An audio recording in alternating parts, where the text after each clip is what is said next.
Hey everyone, now हम आज से स्टार्ट करेंगे British drama MEG2 British drama. सबसे पहले हम स्टार्ट करेंगे क्रिस्टोफर मार्लो जिन्होंने कौन सा ड्रामा लिखा था, डॉक्टर फॉस्टस। इसमें बहुत सारी यूनिट्स हैं। डॉक्टर फॉस्टस के अंडर आती है 6 यूनिट्स आती हैं, जैसे Christopher Marlowe and the Elizabethan drama, tragic drama, tragic dilemma और renaissance and reformation in doctor Faustus. Dramatic poetry है और परफॉर्मेंस है डॉक्टर फॉस्टस की। सो आज हम स्टार्ट करेंगे इसकी unit first, Christopher Marlowe and the Elizabethan drama. और इसमें काफ़ी सारी यूनिट्स आती हैं, जैसे ऑब्जेक्टिव, इंट्रोडक्शन, क्रिस्टोफर मार्लो और Elizabethan drama and religious beginnings. ऐसे काफ़ी सारे पार्ट्स हैं, पर आज हम डिस्कस करेंगे ओनली ऑब्जेक्टिव, इंट्रोडक्शन और क्रिस्टोफर मार्लो के बारे में। सो आज हम स्टार्ट करते हैं ऑब्जेक्टिव से। This unit helps you to understand the Elizabethan drama of which Christopher Marlowe is one of the chief representative. ये जो यूनिट है हमें एलिजाबेथन ड्रामा के बारे में बताएगी, और जिसमें क्या है, चीफ कौन है, Christopher Marlowe. The focus in this unit on the distinctive growth of Elizabethan comedy and tragedy। इस यूनिट में किस पर सबसे ज़्यादा फोकस किया गया है, एलिजाबेथन्स की कॉमेडी और ट्रेजेडी पर। An attempt is made to show how tragedy effectively reflect the culture, aspirations and keen intellectual sensitivity of the Elizabethans। ये किस चीज़ को शो करती है हमें कि मतलब एलिजाबेथन्स है, जो उनकी कल्चरल एस्पायरेशंस है और इंटेलेक्चुअल सेंसिटिविटी है, किस तरह से उनको मतलब रिफ्लेक्ट करती है, प्रभावित करती है। इसका मेन ऑब्जेक्टिव यही है। नाउ हम स्टार्ट करते हैं इंट्रोडक्शन। क्रिस्टोफर मार्लो क्या है, इंग्लिश ट्रेजेडी के ओरिजिनेटर है, मतलब स्टार्टर है, ओरिजिनेटर हैं। बिटवीन द प्ले राइट्स क्या है, जितने भी प्ले राइट्स थे उसमें क्या है, थॉमस किड उनके क्या थे, प्रोसीडर थे। कहने का मतलब पहले उनसे कौन थे, थॉमस किड थे, और सक्सीडेड कौन थे उनके, विलियम शेक्सपियर और जॉन वेबस्टर। विलियम शेक्सपियर और जॉन वेबस्टर उनके सक्सीडर थे, और मार्लो के साथ उनका क्या था, मतलब एक ऐसा क्रूशियल नेक्सस था, मतलब उनका आपस में काफ़ी ज़्यादा क्रूशियल संबंध था। किस फॉर्म में, आइडियाज़ और ड्रामेटिक फॉर्म्स में। मतलब उनकी एक बात कॉमन थी कि उनके आइडियाज़ और ड्रामेटिक फॉर्म्स मतलब सेम थे, मतलब कहने का मतलब काफ़ी अच्छे थे तीनों के, और वो काफ़ी फेमस थे, विलियम शेक्सपियर भी, जॉन वेबस्टर भी और मार्लो भी। नाउ हम स्टार्ट करेंगे 1.2 क्रिस्टोफर मार्लो। क्रिस्टोफर मार्लो सबसे पहले आप ये देख सकते हो 1564 में उनका बर्थ था और 1903 में उनकी डेथ। सिर्फ वो 29 ईयर मतलब उन्होंने ज़िंदगी जी है अपनी। Is the most intellectual of the playwrights during the Elizabethan age in English literature. क्या है, जो क्रिस्टोफर मार्लो थे वो क्या थे, सबसे बुद्धिमानी थे, मतलब इंटेलेक्चुअल थे प्ले राइट्स में सबसे ज़्यादा। जो एलिजाबेथन एज में जो भी ड्रामाज लिखे गए इंग्लिश लिटरेचर में। The period known for unprecedented literary activity in England finds it's genius chiefly in drama whose most eloquent spokesman was William Shakespeare. तब क्या था, एक्टिविटीज़ हुई थी इंग्लैंड में, और उसमें क्या है, फाइंड आउट किया गया जीनियस को, और उस टाइम का मतलब जीनियस किसको कहा गया था, विलियम शेक्सपियर को। मार्लो इज़ अनडाउटली क्या है, मतलब बिना डाउट के हम कह सकते हैं कि जो मार्लो है वो क्या है, शेक्सपियर के प्रीडिसेसर है, मतलब ग्रेटेस्ट हैं प्रीडिसेसर शेक्सपियर के Marlowe. To him goes the credit of heralding the powerful English tragic drama and that remains even today as one of the chief achievements of English literature. उनको क्या है, credit दिया गया था और घोषणा की गई थी, हेरल्डिंग किया गया था कि जितने भी पावरफुल इंग्लिश ट्रेजिक ड्रामा लिखे गए हैं उनकी मतलब ट्रेजिक ड्रामा की स्टार्टिंग किन्होंने की थी, मार्लो ने, और जितनी भी मतलब इंग्लिश लिटरेचर की अचीवमेंट्स हुई हैं। मार्लो डाइड वेरी यंग, क्या है, मार्लो की मृत्यु थी वो काफ़ी यंग एज में हो गई थी, बिफोर ही वॉज 30, जब वो क्या थे 30 से भी कम थे। ये हमने पढ़ा ही है ऊपर कि 29 की एज में वो एक्सपायर हो गए थे इन सस्पिशियस सर्कमस्टेंस, मतलब कुछ सिचुएशंस ही ऐसी थी कि वो एक्सपायर हो गए थे, but left about half a dozen tragedies all written in a period of 5 years।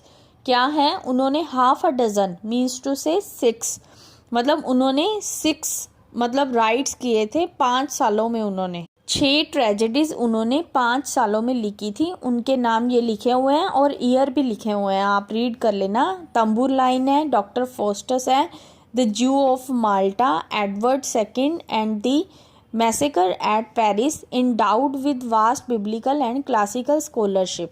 क्या है, मतलब ये सारे ट्रेजिक ड्रामा लिखे हुए थे जिसमें क्या है, बिब्लिकल पाया जाता है, मतलब वास्ट बिब्लिकल टाइप लिखी हुई है, एंड क्लासिकल स्कॉलर, और क्या है, रेबिलियस स्पिरिट, मतलब रेबिलियस विद्रोह वाली जैसी स्पिरिट वाले, और पोएटिक इमेजिनेशन वाले। मार्लो ने क्या किया था, इंग्लिश ड्रामा के एडोलसेंट फेज मीन्स टू से इस फेज के एंड में उन्होंने क्या था, ट्रेजेडी, मैच्योर ट्रेजेडी को स्टार्ट किया था। In effecting this transition, Marlowe had to attempt to reconcile the tradition of medieval Christianity with the rise of Reformation। उन्होंने क्या किया था, reconcile मतलब समाधान ढूंढा था, मतलब सॉल्यूशन निकाला था क्रिश्चियनिटी वाले लोगों का, क्रिश्चियनिटी लोगों का, और क्या था, रिफॉर्मेशन को बढ़ाया था। ऑन द वन हैंड तो उन्होंने ये किया, और दूसरी साइड उन्होंने क्या किया, continental renaissance, humanism and the revival of fascinating classical learning and literature on the other. ये सारा जो कुछ भी था ह्यूमनिज्म के बारे में, रिफॉर्मेशन, रिकंसाइल और क्लासिकल लर्निंग लिटरेचर, ये सब मार्लो ने ही किया था। Additionally, there was the linguistic and lyrical upsurge of the blank verse and its liberating tone of freedom from the rigors of the metrical verse। Additionally, उन्होंने क्या किया था, ब्लैंक वर्स के जो लिंग्विस्टिक और लिरिकल थे इस पर फोकस किया, और क्या था, फ्रीडम मतलब मुक्ति प्राप्त की, किस, रिगर से, विद्रोही से। वट एवर, जो भी हो, मार्लोए रोट वॉज पॉइनेंट, मार्लोए ने जो भी लिखा है वो हमेशा क्या है, पॉइनेंट रहा है। फॉर ही कुड, क्यों रहा है पॉइनेंट, क्योंकि उसमें क्या है, मतलब पर्सनल जो बंदे की अर्निंग्स होती है उनको ड्रामेटिक रिफ्लेक्शन से अलग नहीं किया गया, मतलब जो बंदा ड्रामा लिख रहा है उसमें उसके खुद के पर्सनल एक्सपीरियंस देखने को मिलता है। A very striking personality and a powerful dramatist, he is significant part of a still greater tradition of Elizabethan drama। वो क्या थे, मतलब एक अच्छी पर्सनैलिटी वाले थे, स्ट्राइकिंग पर्सनैलिटी वाले, और एक पावरफुल ड्रामेटिस्ट थे। क्या था, मतलब एलिजाबेथन ड्रामा में वे काफ़ी फेमस थे उस टाइम पर, और मतलब उनका क्या था, अलग ही रोल प्ले होता था, मतलब कहने का मतलब अलग ही फेमस थे वो। Marlowe is just with the sense of regret, क्या है, मार्लो की डेथ को लेके रेग्रेट किया जाता है कि वो काफ़ी यंग एज में उनकी मतलब डेथ हो गई, और उनके जो मास्टरपीस थे काफ़ी अनरिटन रह गए थे, मतलब जो उनके टैलेंट, मतलब उनका जो टैलेंट था मास्टरपीस में जो उनके द्वारा लिखे गए थे वो काफ़ी मतलब लिखने वाले थे वो ऐसे ही रह गए थे। Especially in view of the fact that Shakespeare, similarly gifted, could achieve greatness with the longer years of life। क्या है, मतलब अगर वो लंबे समय तक जीते तो वो अपनी मतलब राइट कर सकते थे अपने ड्रामास को, जो भी उनके मास्टरपीस थे, और मतलब वो लंबे समय तक जी सकते थे, मतलब उनके जो मास्टरपीस है वो आज भी हम पढ़ते हैं, वो आज भी हमारे दिलों में, मतलब लंबे समय तक चल रहे हैं। ऑन मार्लोए 400th एनिवर्सरी, और मार्लोए की 400th 400 साल एनिवर्सरी पर हैरी लेविन ने रीअसेस्ड किया है मार्लो को। तो उसके बारे में क्या लिखा है, Marlowe must abide the question of history, अगर हम हिस्ट्री के बारे में क्वेश्चन उठाएं मार्लो का, विच शेक्सपियर हैज़ ऑल, सब कुछ किसके पास है, शेक्सपियर के पास है, बट ओवरफ्लोन है। Yes he is for all time we must agree with Ben Jonson, हमें क्या है, हम बेन जॉनसन से सहमत हैं। And Marlowe then was primarily for his age, मतलब क्या है, मार्लोय की डेथ उसकी एज से पहले हो चुकी है।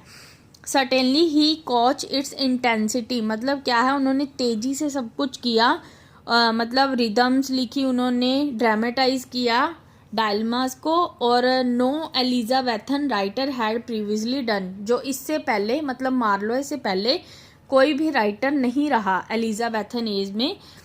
As well as all be doing there after to some extent. Marlowe's output was meteoric in its development, क्या है, मार्लोय की जितनी भी आउटपुट है वो मेटियोरिक है, मतलब डेवलपमेंट काफ़ी अच्छी है। And in its expression as well, और उनके एक्सप्रेशन भी काफ़ी अच्छे हैं। In that sense his end was not ultimately, मतलब उनका जो एंड है वो अल्टीमेटली नहीं है। अगर हम सेंटिमेंटलाइज होते हैं, मतलब उनको सोचते ही रहते हैं कि मतलब उनकी जल्दी डेथ हो गई, तो ये सब सोचना वेस्ट है, बल्कि हमें उनके मास्टर वर्क्स को देखना चाहिए, उनके जो फ्रेगमेंट्स हैं, मास्टर पीस है जो अनरिटन रह गए हैं। शेक्सपियर नीडेड मैच्योरिटी, और शेक्सपियर को ये चाहिए मतलब मैच्योरिटी से कि मतलब उनको एक्सप्रेस करे जो अनरिटन रह गए हैं। अल्थो he could never have matured without assuming first the youthful stance that Marlowe had made permanently his own, insofar as he must seem forever young। उन्होंने क्या कहा है, मतलब सभी ये कह रहे हैं कि मार्लो आज भी हमारे में जिंदा है, मतलब मार्लो हमेशा यंग दिखते हैं। We are incline to feel old age we belatedly read him, है मतलब हम बूढ़े होने तक भी उनके मास्टरपीसेस को पढ़ेंगे। And understanding of this emerging tradition is necessary, क्या है, बाकी सब कुछ पढ़ने से पहले हमें इसको पढ़ना ज़रूरी है। For clearer perspective on Marlowe dramatic endeavour and achievements, और हम किसके बारे में क्लियरली एक्सप्लेन करेंगे, मार्लोय ड्रामेटिक, मतलब जो भी मार्लोय के ड्रामा थे और उनके अचीवमेंट्स थे। सो गाइज आज हम इतना ही करेंगे। आई होप आप सबको अच्छे से समझ आया होगा, और कल हम करेंगे, नेक्स्ट हम टॉपिक्स करेंगे आगे जितने भी हैं, मतलब देख लेंगे जितना एक वीडियो में कवर हुआ। अगर आपको वीडियो अच्छी लगी और समझ में आया तो प्लीज़ लाइक, सब्सक्राइब, शेयर और कमेंट करके ज़रूर बताना। अगर कोई क्वेरी हो तो वो भी कमेंट करना। Bye bye guys.